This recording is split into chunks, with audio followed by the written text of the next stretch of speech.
I shouldn't be writing this. I know the protocols. I know they monitor outgoing data streams, track keystrokes, even flag phrases that look suspicious. But I can't keep this inside anymore. My hands won't stop shaking and my chest feels like it's going to cave in. Maybe if I put it out there, if someone, anyone, knows the truth, I won't feel like I'm rotting alive from the inside. I wasn't some mad scientist or military fanatic. I was a biogeneticist, specializing in comparative genomics. Clean record, decent publications, nothing groundbreaking. Then one day, a recruiter in a black suit showed up at my office. Said he worked for a private defense contractor, and they'd been following my work. Offered me a position in a classified project, well-funded, unlimited resources. They called it human performance augmentation. I told myself it was just an advanced DARPA initiative, neural enhancements, muscular efficiency, the sort of thing you see in think tanks. They said it was about giving soldiers an edge. Stronger, faster, sharper. Who wouldn't want to be part of that? To push science past its limits. They flew me out to Nevada. Not to Nellis, not to Creech, not to the bases everyone knows by name. We drove hours past the last checkpoint, into the desert where the roads turned to dust and the sky felt like it was pressing down on us. The facility didn't have a name, just a number, S4B. The moment I walked inside, I realized this wasn't just a genetics project. The hallways hummed with machinery I'd never seen before. Biotanks filled with a liquid that shimmered wrong under the light. Sealed laboratories with equipment that wasn't in any catalog. I should have asked questions. I should have walked away. But I didn't. Because I believed them when they said, "You're about to change the future of humanity." They called him Subject 7, but his real name was Michael Reyes.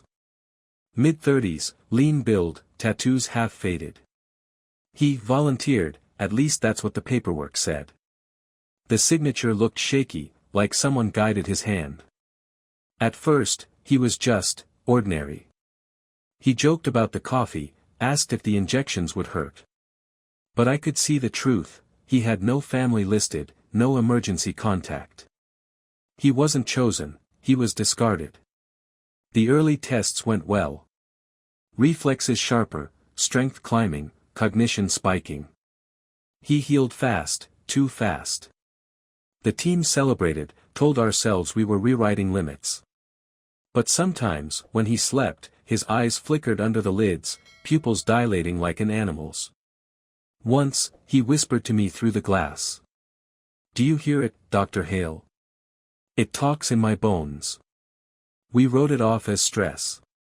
But I knew. Something was already inside him. The procedure didn't look human.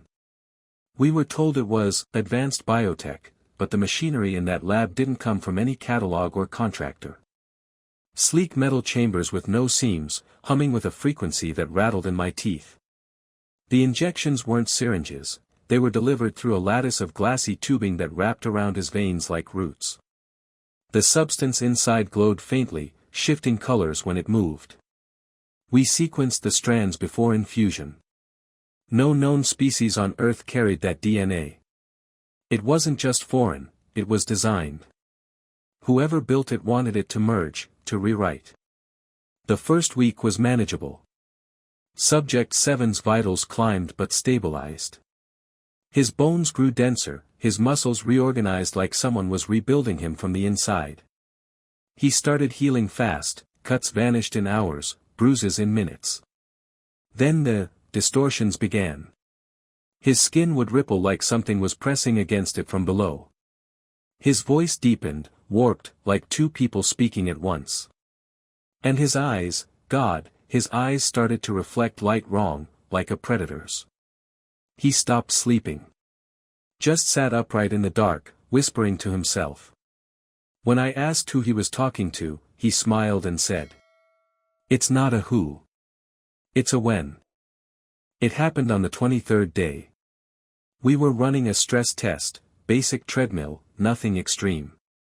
His heart rate spiked off the charts, alarms blared, and before anyone could react, he tore through the restraints like they were paper. The first guard tried to draw his weapon. Subject 7 moved faster than I could blink, 1 second across the room, the next buried elbow deep in the man's chest. The sound, it wasn't human. Alarms howled. Red lights flashed. Doors locked down, but it didn't matter. He ripped steel apart like wet cloth. People screamed, soldiers fired, bullets slowed him, but they didn't stop him. I saw a man's head slammed against reinforced glass until it cracked. Blood slicked the floor, running under my shoes as I dove behind a console. The intercom shrieked, "Containment breach, Sector 4," over and over until the speakers cut out. Through it all, Subject 7 never looked panicked. He looked awake. Like something inside him had finally taken the wheel. And then he smiled. I stayed hidden behind that console while the soldiers tried to push him back. Automatic fire lit the lab like strobe lights, but every burst ended the same, men screaming, bodies hitting the floor. He didn't just kill. He played. Moved through them like a predator that already knew the hunt's outcome. Every strike was precise, deliberate. By the time reinforcements forced the blast doors open, half the wing was painted red. I crawled into a maintenance shaft, choking on the smell of blood and ozone. From there, I heard the last firefight. Short, brutal. Then silence. When I finally risked a look, the corridors were wrecked, glass shattered, walls bent inward, alarms still flashing. The creature. Subject 7, was gone. Out into the desert. And the desert is endless. They told us this project would make humanity stronger. Smarter. Safer. But we didn't make a soldier.